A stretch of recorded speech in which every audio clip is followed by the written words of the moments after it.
안녕하세요. 고독한 전술가입니다. 오늘은 빅6 중 제가 분석 영상을 올리지 않은 두 개의 팀에 대한 영상인데요. 바로 리버풀과 아스날입니다. 두 팀의 맞대결에서 아스날의 최근 승리는 2015년 4월 4일에 4대1로 승리한 것인데요. 이후에는 단 한 번의 원정 경기와 홈 경기에서 승리를 가져가지 못했습니다. 또한 2017년 이후로 리버풀은 안필드에서 아스날에게 3대1 승리, 4대0 승리, 5대1 승리를 가져가는 등 큰 점수차로 아스날에게 승리하여 아스날의 안필드 원정은 새로운 징크스로 떠올랐는데요. 이번 경기에서 아스날은 그간의 자존심을 버리고 수비에 치중한 포메이션을 들고 왔습니다. 자주 사용하는 4-2-3-1 포메이션을 버리고 안정적인 수비 후 빠른 역습을 시도할 수 있는 4-3-1-2 포메이션을 들고 왔는데요. 지난 시즌에도 에메리 감독은 비교적 하위권 팀들을 상대로 이 전술을 실험하기도 하였습니다. 리버풀은 역시 본인들이 가장 잘 사용하는 4-3-3 포메이션을 들고 나왔고요. 그럼 지난 시즌 비장의 무기로 숨겨뒀던 4-3-1-2 포메이션을 꺼내든 아스날과 본인들이 가장 잘 사용하는 4-3-3 포메이션의 리버풀의 경기 분석 시작하겠습니다.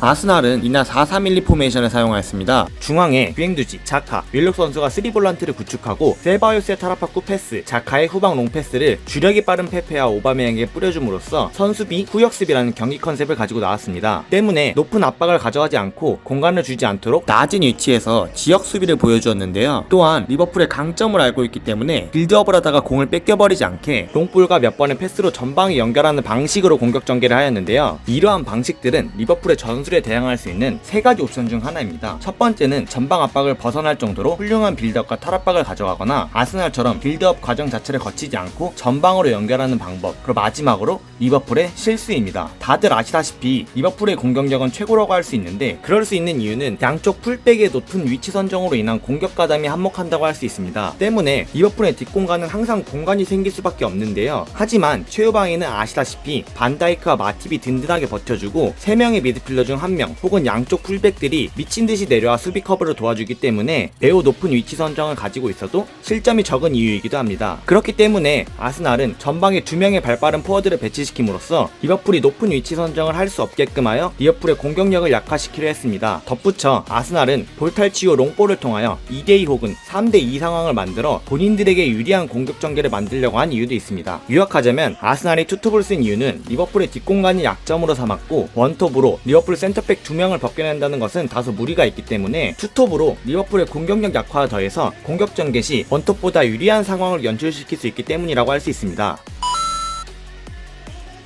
리버풀은 역시 4-3-3 포메이션을 들고 나왔습니다. 전방 압박을 통한 빠른 볼탈치, 그리고 공격 시에는 윙어에 가까울 정도의 풀백의 공격 가담으로 이러한 모습의 공격 형태를 띄었는데요. 이런 형태를 띄고도 실점이 적은 건 좀 전에 설명드린 것처럼 뛰어난 체력과 주력을 바탕으로 두고 있기 때문입니다. 저러한 형태가 대단한 또 다른 이유는 공격의 좌우 밸런스입니다. 다른 어떤 팀들보다 좌우 공격 시 밸런스가 가장 잘 맞는 듯한 느낌이 드는데요. 저런 식의 공격 형태를 취하는 팀들은 보통 좌우의 공격 패턴이 다르거나 아니면 한쪽으로 쏠려 반대쪽은 죽은 공간이 되어버리는데 리버풀의 좌우 측면의 공격은 완벽에 가까운 밸런스를 보여주고 있습니다. 이럴 수 있는 이유는 많은 이유들이 있겠지만 피르미누의 존재 때문이라고 생각하는데요. 피르미누 선수는 중앙, 좌우를 가리지 않고 플레이를 가져갈 수 있고 거기에 더해 내려와서 중앙 볼 전개까지 가져갈 수 있는 공격수이기 때문에 공격 시 생길 수 있는 쏠림 현상에서도 빈 공간을 효과적으로 메꿔주고 그로 인해 유기적인 움직임과 안정적인 밸런스를 공격으로 가져갈 수 있기 때문입니다. 그렇기 때문에 리버풀을 상대하는 팀은 어느 한쪽에 무게중심을 둘 수 없는 데다가 공격진과 미들진의 엄청난 스위칭에 혼란을 겪고 크로스 패턴, 인사이드 플레이, 중앙 미드필더의 공격 가담, 세트피스 등 수많은 공격 패턴에 실점을 할 수밖에 없는데요. 또한 볼탈치 후 빠른 역습을 나가도 반다이크와 마팁이 뒤에서 버티기 때문에 이마저도 쉽지 않은 상황입니다.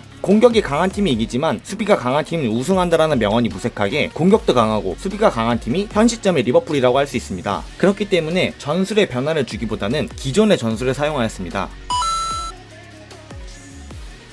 아스날은 이날 가져온 포메이션과 경기 컨셉 때문에 경기 중반까지의 경기 내용은 리버풀이 일방적인 공격을 퍼부은 것처럼 보였습니다. 하지만 아스널도 전방으로의 빠른 연결과 리버풀의 실수를 이용하여 득점을 노릴 수 있었는데요. 이런 식으로 볼 탈취 후 전방으로 패스를 빠르게 연결해줍니다. 반다이크의 수비까지 벗겨내고 전진하지만 포메이션상 공격 가담의 숫자가 적었고 리버풀의 빠른 수비 커버와 개인의 실수로 슈팅까지는 연결되지 못했습니다.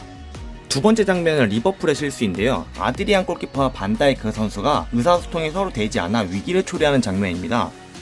전반에 이런 식으로 전방 패스 후 개인의 기량으로 전진, 리버풀의 실수를 이용하는 방식으로 득점 기회를 만들어내는 등 아스날이 가져온 컨셉에 맞게 좋은 모습을 보여주었습니다.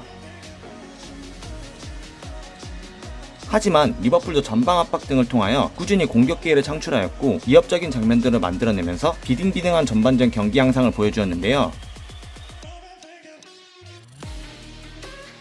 아스날이 많이 내려앉고 중앙을 두텁게 하였기 때문에 중앙으로 패스를 넣기 어려웠고 마네와 살라 선수가 중앙으로 치고 들어오는 드리블을 많이 보여주지 못하였습니다.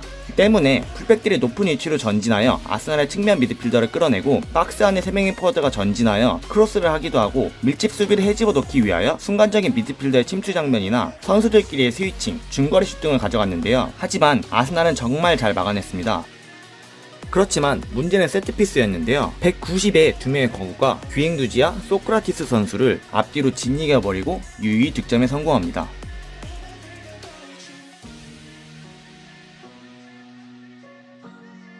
이로써 아스날의 잘 준비한 전술은 일격을 맞아버리는데요. 거기에 후반 초반 다비드 루이스의 뻘짓으로 페널티까지 주면서 추격의 불씨까지 꺼버립니다. 이후 아스날은 좋은 기회를 잡는데요. 제가 봤을 때는 옵사이드였지만 오바메양 선수는 생각이 너무 많았는지 슈팅을 때리지 못하고 마티비의 수비에 득점 찬스를 놓치고 맙니다. 그리고 살라의 추가골.